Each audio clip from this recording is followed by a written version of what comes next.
mean, we've all thought that automobiles are works of art, rolling sculpture, a collectible, but the world maybe didn't think that way. But slowly, the museum world and the collector world decided that maybe automobiles ought to be placed up on the same podium as fine art, as furniture, as jewelry, as other collectibles. I think we were all born with what I call speed genes. At every age, you cared about movement. At every age, you wanted to go faster. At every age, you wanted to hear it and feel it, touch it. And this is where we end up, behind the ribbons. I mean, I talk about cars the way most guys maybe talk about sports. You know, I'm not really a sports guy, I'm not really a music guy. So to me, when I sit in Hollywood and I hear people talk about some play or something, it's just, I guess it's interesting. But I can come down here and meet light-minded people like myself. The Petersen Automotive Museum is a result of automotive journalism. We're proud to be a part of this and continue Mr. Petersen's legacy and pass along the word and the passion of what the automotive love affair is all about. Bob and Margie Petersen gave us an opportunity to do something wonderful here, and it's worked. We have brought people together to enjoy the enthusiasm and the passion that comes with a love for the automobile through the Checkered Flag 200. We travel nationwide, we visit collections, we all come together in celebration. Ultimately, the Petersen Museum has always been the primary destination for collectors in our hobby. It's always been one of the trend-setting organizations and has really been one of the most active organizations and active foundations in the world. We were approaching the 20th anniversary of the Petersen, and a group collectively thought that it made a lot of sense to both celebrate that major event and to have an opportunity to rethink what the Petersen Automotive Museum is. Now we have this perfectly wonderful museum that's 21st century, and I think everybody can enjoy it. We're going to be the forefront of trying to work with the manufacturers and work with their engineers. We want to be that thought starter with them to say, okay, which direction are you going in?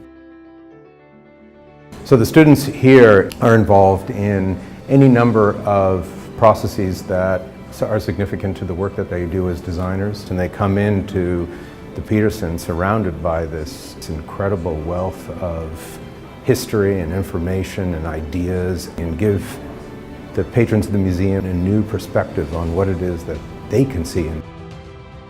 There's a strong educational aspect to everything that happens here. And for me, that's very important, because I want the next generation and the generations after that to truly understand how much the automobile meant to this country and to the people of this country. And we used to say, between Mr. and Mrs. Petersen and myself, if we can change one life of a child by going to the museum and getting them interested in cars, we've succeeded in our mission. That children need to know how things work, and then they maybe perhaps have a career in the automotive industry. We entertain and educate 15,000 school children each year through a bus program at no cost to them. If you could see the light in their eyes when they're hearing stories about the industry, about how cars are made, how they're designed, it's magic. We're creating a program called Drivers of Change. We believe that we can become a forum for the center of automotive thought. The first year that we were open, we had 400,000 visitors, which is about 2.5 times more than any year in the history of the Petersen.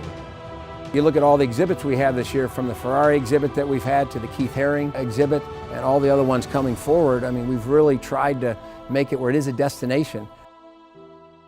This museum is alive and packed with people on a beautiful Sunday when people could be at the beach, they could be anywhere else. They're here at the Petersen.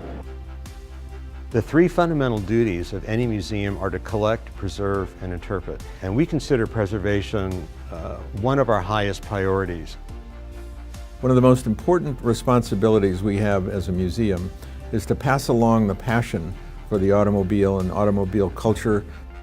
We have acquired 10 million photos from the original Petersen publishing archives, which covers from the 40s through the 70s in automotive culture, and we're now in the process of digitizing that archive. We start to encompass art, beauty, nature, and the need for moving ourselves from one place to another. I find the automobile to be very representative of art and architecture. The Petersen was selected as the #1 automotive museum in the world, which of course we were absolutely thrilled about.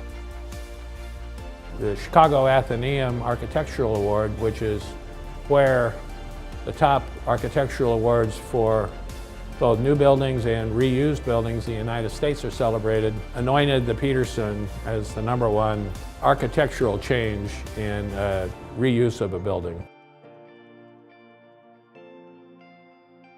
This is the greatest automobile museum in the world, and to be a part of that is very rewarding and something that I take very seriously. In any organization, you get what you put into it. But I think more specifically with the Petersen Museum, it serves as a crossroads for the past and for the future. It's due to fostering a culture of philanthropy that we can make this a place that can thrive for generations now and into the future. We would encourage people to donate vehicles and paper ephemera and their books and collections of things to the museum. The Petersen Automotive Museum is an extremely well-run institution, and we so welcome you to join us in finding just the right place at the Petersen Automotive Museum to express your generosity. One of the facts that is maybe the most important to you as a donor is that we're asking for your support to help us talk about the future. There are not people standing around all the time ready to write checks for automotive museums, but once they heard the vision of what we were about to create, which is the Museum of Tomorrow, it is amazing the kind of support we got. Automobiles represent times in human history, and they're really part of the humanities that need to be preserved. Because it's not just about automobiles and horsepower. It's about styling and design. It's about engineering. It's about inspiring our kids to be artists and to get into the sciences. This is the greatest room. We are so fortunate because we get to follow our passion. We get to do things we really love. And it affects people. And you open a door to a car and someone wants to see it. Let them in it. Who's going to tell the story of the automobile as it was 100 years ago and as it is today 100 years from now? That's our responsibility, but we need your help to be able to do it.